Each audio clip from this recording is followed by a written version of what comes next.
هلا هلا حبايبي، شلونكم؟ اشتاقت لكم، رجعت لكم بفيديو جديد. اليوم مثل ما تشوفون اليوم أول يوم تعلم نتعلم السياقة. بسياقة السيارة. طبعا هنا كان هذا التصوير قديم، صار له فترة، ولا في هذا لابسة قمصة يعني بالشتاء. هنا دخلنا أول ما أخذت كورس قبل بيوم، ثاني يوم أيضا أخذت الكورس، بس قبل ما أخذت الكورس حبيت أفتر بالمولات وأشوفكم المولات، واشتريت هنا ثوب بدلة لعيد ميلاد لولو.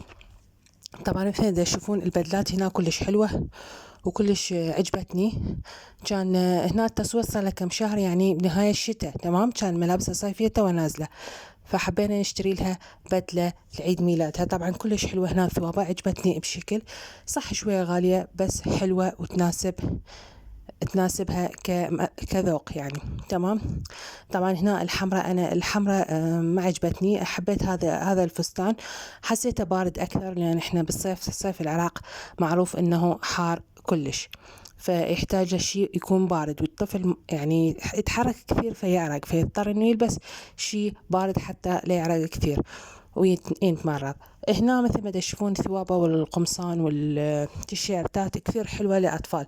طبعا بالمولات أسعار والأشكال والأنواع تكون مختلفة جدا عن المجمعات والمحلات الباقية. طبعا هاي الثوابة هنا كلش حلوة، أنا عجبتني، بس بصراحة ما حبيت أدقق وياها بالتصوير، لأن ما ردت أنا فستان يكون لعيد ميلاد، يعني مو فستان يكون ما نطلع، تمام. هنا هذا الثوب كلش حلو عجبني، بس هنا حب لو كان الشخص يعني لولو ضعيفة، لكن هذا لو كان يعني طفل شوية بلحمة شوية دبي، يعني السمين يكون كلش حلو عليه، لكن بما انه لولو ضعيفة فما راح ينعمل هذا الثوب. هذا البدلة تشوفوها البيضة كلش عجبتني وكلش حلوة. فهنا هاي البدلة هي اللي اشتريتها إلها. طبعا هنا سعر هاي البدلة لأن أخذتها كانت 37,000، تمام. كلش حلوة وراقية بشكل يعني، وذوقها راقي. المشكلة انه بهذا الفستان الحلو، مو المشكلة، عفوا، الحلو بهذا الفستان شنو؟ انه هذا الفستان البطانة مالته يعني بطانة باردة، يعني مو ستن نهائي. صحيح هو الفوق شيفون ومثل الطول قماشة، لكن اللي تحت القماش نهائي مو ستن، يعني قماشة بارد بالداخل. فهذا كان أكثر واحد شفته مناسب الإله لولو، فاضطريت أخذه إلها. هذا الفستان هم عجبني، بس به هواية حركات وشغل، لما ولولو يعني كعمر ما راح يناسبها، ممكن يناسب العمر الأكبر 4 5 سنين، حتى يكون أطول يكون أحلى عليهم، تمام.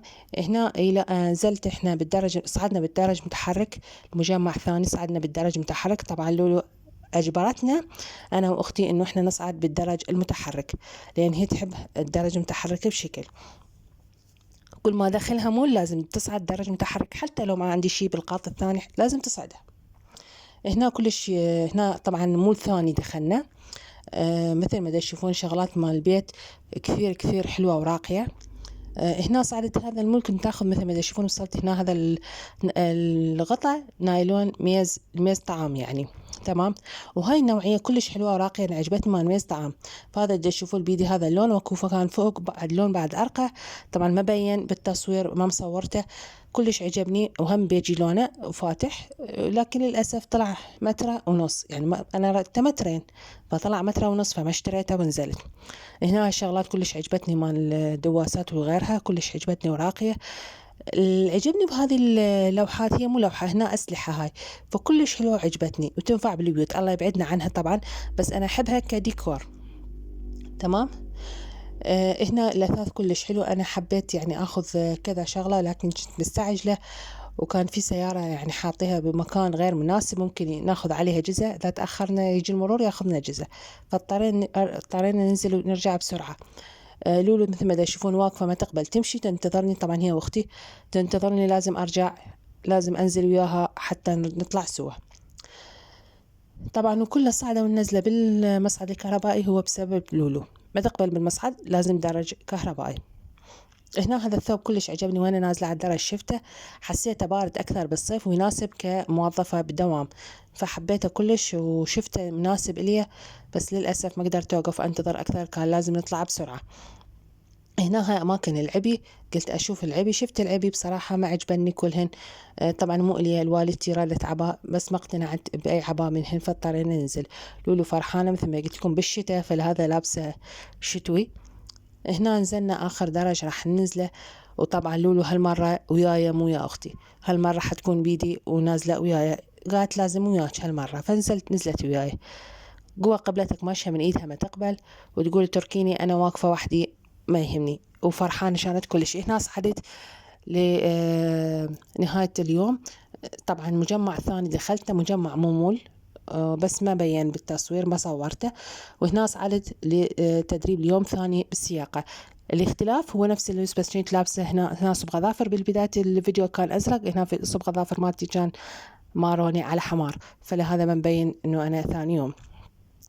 مثل ما تشوفون كنت بحاول أتعلم السياقة شوي شوي. طبعا الحمد لله والشكر كنت جيدة جدا بالسياقة، والسياقة مالتي كانت كلش حلوة، وباللوف بالفرة يعني تخطي أي حواجز، كان كلش راقية. بصراحة ما توقعت إنه أنا لهالدرجة السياقة بالنسبة لي تكون سهلة. طبعا أختي كانت تصورني، بالتصويرها ما كان واضح. هذا آخر شيء خذاه من المجمع، هي حاوي مال زبالة.